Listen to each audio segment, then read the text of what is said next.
"We're not dating," she announced to her family on Thanksgiving, and I left the next morning when her parents found out they invited me back without her. I thought I knew Rachel well enough after 2 years together, but apparently I'd been wrong about everything. We'd driven up to her family's lakeside cabin in Minnesota together, talking about holiday plans and her grandmother's famous stuffing recipe, and now I was sitting at their dining table feeling like a complete stranger. Her grandmother had just asked us about wedding plans over dessert, that sweet way older people do when they see a couple who seems settled, and I was about to make some light-hearted comment about taking things one day at a time when Rachel's voice cut through the warm family chatter like a knife. "Actually, we're not really dating," she said with a casual laugh that didn't reach her eyes, glancing around the table as if she'd just mentioned the weather. "I mean, we hang out and everything, but it's not like we're serious or anything." The silence that followed was deafening. I could hear the grandfather clock in the corner ticking, could see her younger cousin's mouth hanging open slightly, could feel the weight of 8 family members staring between Rachel and me with expressions ranging from confusion to outright shock. Her parents exchanged one of those married couple looks that communicate volumes without words, her mother's fork suspended halfway to her mouth while her father's eyebrows drew together in that way that meant he was processing something unpleasant. I sat there for exactly 3 seconds, long enough to register the complete humiliation washing over me, then stood up and carefully placed my napkin beside my plate. "Well," I said, keeping my voice steady and polite, "thank you all for the wonderful meal. Since non-boyfriends don't typically stay for family holidays, I should probably head home." I could see Rachel's face go pale in my peripheral vision, but I didn't look directly at her as I pushed my chair back and headed toward the coat closet. The dining room stayed silent except for someone's sharp intake of breath. Rachel's mother followed me to the front door, her face creased with concern and what looked like genuine confusion. "Tom, please don't leave like this," she said quietly, glancing back toward the dining room where I could hear hushed, urgent voices starting up. "I don't know what's gotten into Rachel, but you're family to us. You don't have to go." I appreciated her kindness more than I could express, but I also knew I couldn't stay in that house another minute. "I really do need to go, Mrs. Patterson," I told her as I pulled on my jacket. "Thank you for everything, truly. You have a wonderful family." The 3-hour drive back to Minneapolis gave me plenty of time to replay every moment of the evening, every subtle sign I might have missed that Rachel was planning to publicly deny our entire relationship. I spent the rest of the night in my workshop, sketching out kitchen cabinet designs for a client's remodel and trying to process what had just happened. The familiar work of measuring angles and planning installations helped quiet the storm in my head, but I couldn't shake the image of her family's shocked faces or the casual cruelty in Rachel's voice when she dismissed 2 years of our life together like it meant nothing at all. I'd met Rachel 18 months earlier at the community college's weekend woodworking program, where I taught basic furniture construction to supplement my contracting income, and she was learning repair techniques for her vintage clothing boutique downtown. She'd approached me after class with questions about refinishing an antique armoire, and I'd been struck by her genuine enthusiasm for craftsmanship and her willingness to get sawdust under her perfectly manicured nails. Our first real conversation lasted 2 hours past class dismissal, covering everything from wood grain patterns to her dreams of expanding the boutique into a full lifestyle brand. I should have recognized the warning signs earlier, but they crept in so gradually that I convinced myself I was imagining things. It started with small changes in her behavior around other people. She stopped reaching for my hand when we walked past her college friends on campus, began introducing me as someone I know at boutique networking events, and developed a habit of arriving separately to any gathering where her professional contacts might be present. When I asked about updating her relationship status on social media, she laughed it off saying she preferred to keep her personal life private, but I noticed she'd removed the few photos of us that had been posted months earlier. The shift became impossible to ignore during her friend's engagement party 3 months ago, when the bride-to-be asked if we'd ever considered taking that step ourselves. Rachel's nervous laughter still echoed in my head. "Oh, we're just having fun," she'd said, avoiding my eyes completely. "Nothing serious, you know how it is." I'd felt the sting of that dismissal but told myself she was just uncomfortable with public attention about our relationship. Looking back, I realized she'd been testing out different versions of our story, gauging reactions to increasingly distant descriptions of what we meant to each other. The weekend trips to antique fairs became solo research expeditions when she talked to other dealers. The dinners I cooked for her became grabbing food with a friend in conversations I overheard. Even our shared interest in restoring vintage furniture got reframed as, "This guy I know who's handy with tools." During the drive up to the cabin, she'd specifically asked me to keep things low-key around her traditional grandparents, claiming they wouldn't understand our modern approach to relationships. I'd assumed she meant they were old-fashioned about couples living together or something similar, not that she planned to pretend we barely knew each other. The most painful part was realizing how carefully she'd orchestrated the whole thing, down to suggesting I drive separately in case one of us wanted to leave early, and her insistence that we book separate rooms at the bed and breakfast for appearances. She'd systematically erased our connection before walking into that dining room, leaving me completely unprepared for the public execution of our relationship over her grandmother's pumpkin pie. I woke up Friday morning to 17 missed calls and my phone buzzing constantly with text messages from various members of Rachel's family, but nothing from Rachel herself until nearly noon when she sent a single message: "We need to talk."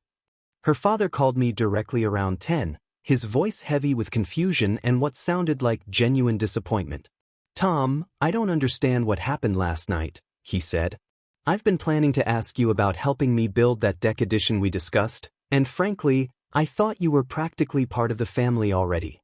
The hurt in his voice was worse than my own embarrassment. Mr. Patterson had spent months including me in family projects, asking my opinion on home improvements, treating me like the son he'd never had. "I'm sorry this happened the way it did," I told him, not sure how to explain something I didn't fully understand myself. Rachel's mother called an hour later, her voice shaky with what might have been tears. "I owe you an apology, Tom. I had no idea Rachel was feeling uncertain about your relationship. I honestly thought you two were practically engaged, the way she talked about you when you weren't around." That revelation hit harder than I expected. "How did she talk about me?" I asked, needing to understand the disconnect between her private and public versions of our relationship. "Like you hung the moon," Mrs. Patterson said quietly.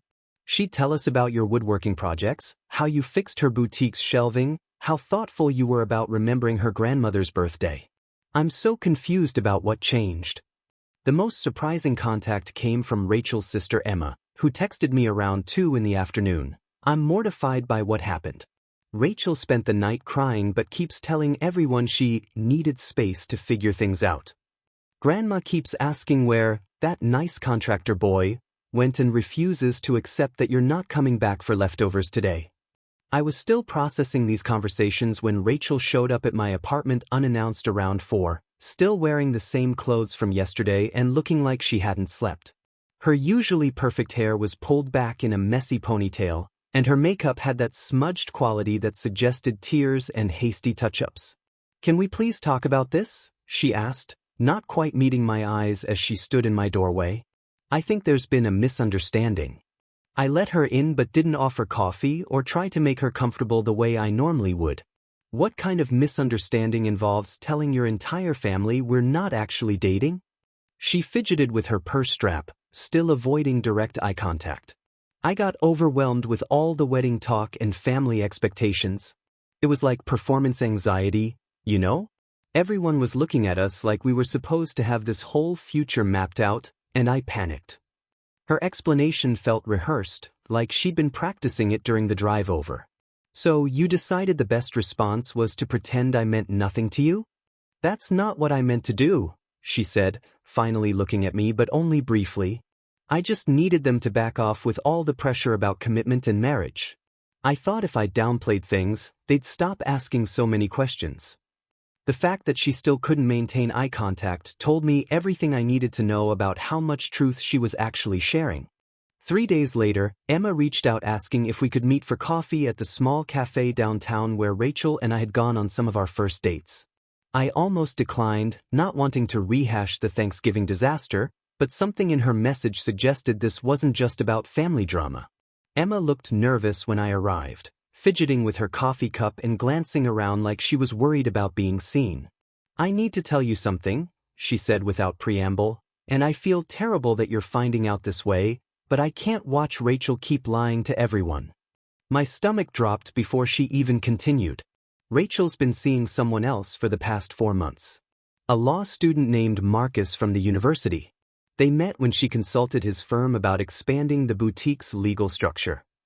The words hit me like a physical blow, but they also explained so much about Rachel's recent behavior that I felt almost relieved to finally understand. "She's been telling our family that you were just temporary while she focused on growing her business," Emma continued, her voice barely above a whisper. "She said you were a nice distraction but not serious relationship material because you didn't have the same educational background or professional ambitions she needed in a long-term partner."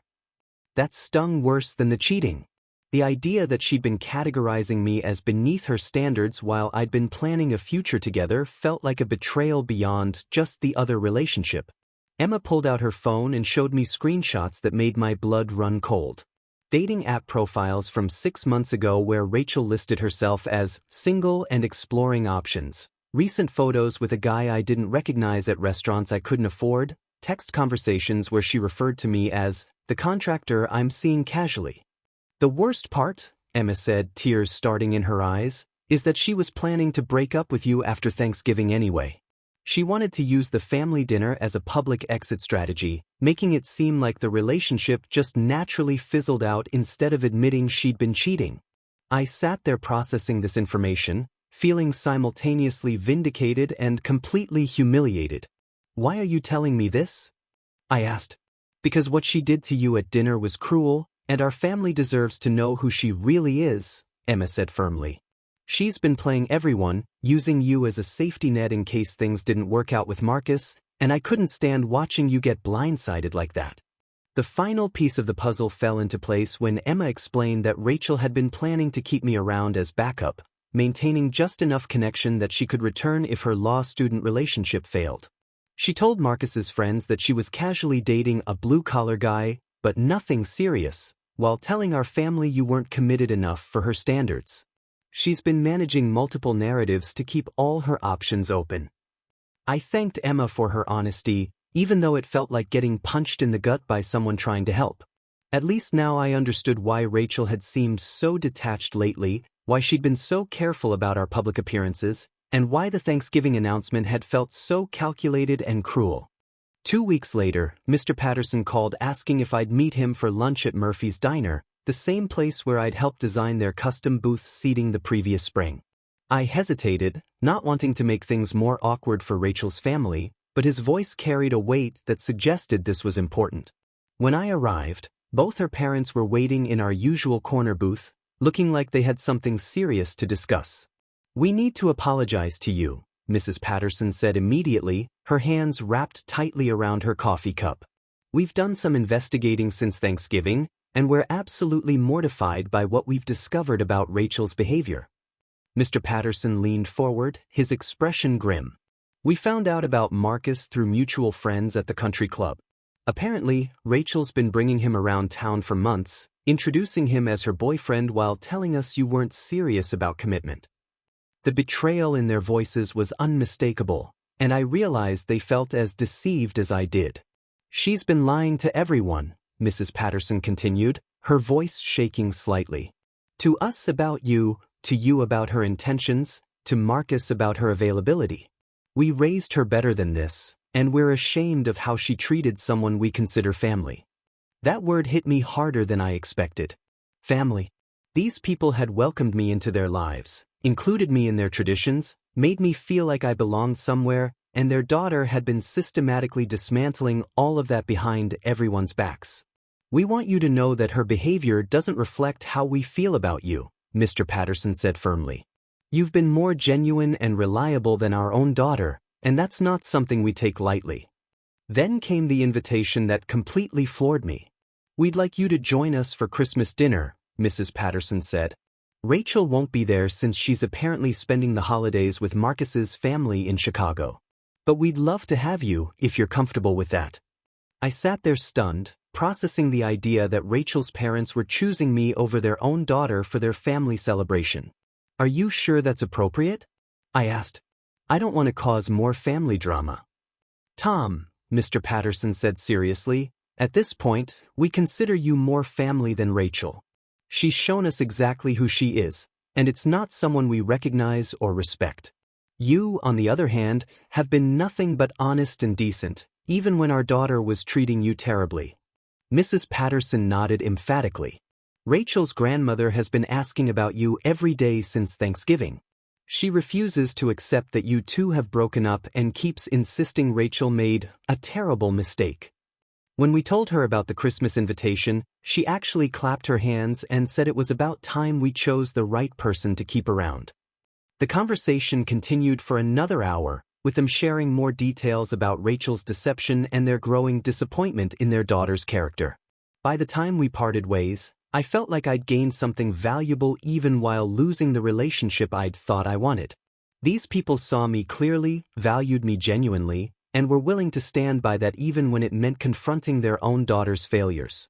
Christmas Eve at the lakeside cabin felt both surreal and completely natural, like stepping back into a life that should have been mine all along. Rachel's grandmother insisted I sit in my usual spot, at the dinner table, the same chair I'd occupied during Thanksgiving before everything went sideways. Her grandfather showed me the detailed plans he'd drawn up for the deck addition we'd discussed, spreading blueprints across the coffee table after dinner like we were business partners planning a major project. I've been thinking about those support beam calculations you mentioned, he said, pointing to his sketches with the enthusiasm of someone half his age. The family treated me exactly as they always had, with an ease that made Rachel's absence feel like a relief rather than a loss. We were halfway through dessert when headlights swept across the front windows, followed by the sound of car doors slamming and voices carrying across the snow. Mrs. Patterson froze with her fork halfway to her mouth, exchanging a quick glance with her husband that clearly communicated they weren't expecting anyone. "That sounds like Rachel," Emma said quietly, moving toward the front window to look out. "And she's got someone with her." The front door opened without a knock, because of course Rachel still felt entitled to walk into her family's home unannounced. She appeared in the doorway to the dining room looking windswept and slightly frantic, followed by a tall, thin guy in an expensive-looking coat who was clearly trying to project confidence while obviously feeling uncomfortable. "Surprise," Rachel said with forced cheerfulness, though her smile faltered when she saw me sitting at the table. "Marcus and I decided to drive up from Chicago after all. His family's gathering was a bit overwhelming, so we thought we'd spend Christmas Eve here instead." The silence in the room was deafening. I could see Rachel processing my presence, her eyes moving from me to her parents to the empty chair that should have been hers but was now occupied by extra place settings her mother had optimistically arranged. "Rachel," her father said coldly, "we weren't expecting you. We made it clear that Tom was our invited guest for Christmas." Marcus shifted uncomfortably beside her, clearly picking up on the tension even if he didn't understand the context. "I'm sorry," he said, extending his hand toward Mr. Patterson. "I'm Marcus Williams." Rachel's mentioned so much about her family, I was excited to finally meet everyone. The irony wasn't lost on anyone that Marcus was being more polite than Rachel, who was still staring at me with a mixture of shock and what looked like indignation. "What is he doing here?" she finally asked, her voice sharp with accusation. "Tom was invited as family," Mrs. Patterson replied firmly, "while you chose to spend Christmas elsewhere. We honored your choice." The argument that followed was swift and brutal, with Rachel accusing her parents of choosing sides and betraying their own daughter, while they calmly explained that they were simply showing loyalty to someone who had earned it through honest behavior rather than manipulation. Marcus looked increasingly uncomfortable as the family dynamics became clear, and I started to feel sorry for him. "You described your family as controlling and difficult," he said quietly to Rachel during a pause in the heated exchange, "but this doesn't seem like what you told me." That comment landed like a bomb, revealing how Rachel had been portraying her loving, supportive family to justify her behavior.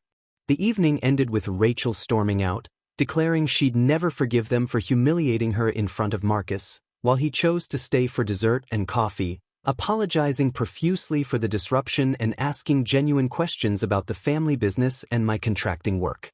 6 months later, I'd become such a regular fixture at the Patterson family gatherings that Rachel's grandmother had started setting my place at the table automatically, while Rachel remained essentially estranged after several failed attempts at reconciliation that involved more demands than actual apologies.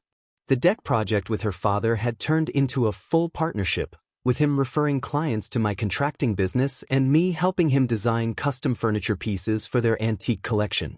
Her grandfather and I had started a weekend woodworking mentorship program at the community center, teaching basic skills to teenagers who reminded me of myself at that age, eager to build something meaningful with their hands. The family dynamic had shifted in ways none of us had anticipated, but everyone seemed to embrace. "Our gatherings are so much more relaxed now," Mrs. Patterson confided one Sunday afternoon as we worked together in her garden. "I didn't realize how much tension Rachel brought to everything until she stopped coming. We can just enjoy each other's company without walking on eggshells." I'd started dating someone new, a fellow contractor named Jessica whom I'd met through Emma's referral at a home renovation expo.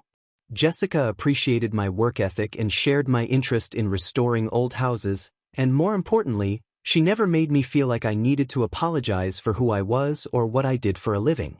When I brought her to meet the family, Rachel's grandmother immediately declared her much more suitable than Rachel had ever been, which made everyone laugh except for the awkward moment when we realized what that statement revealed about their true feelings toward their own granddaughter.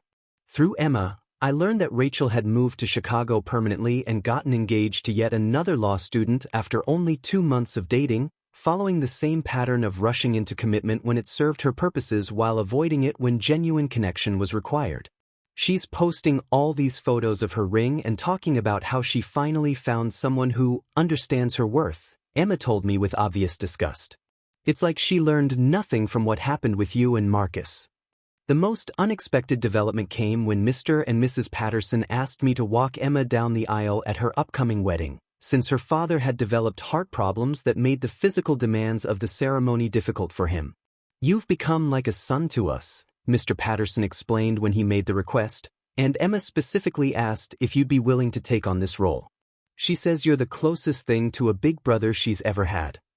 Standing in their living room, surrounded by photos that now included me in family portraits where Rachel was noticeably absent, I realized that her rejection had led me to something infinitely more valuable than the relationship I'd lost.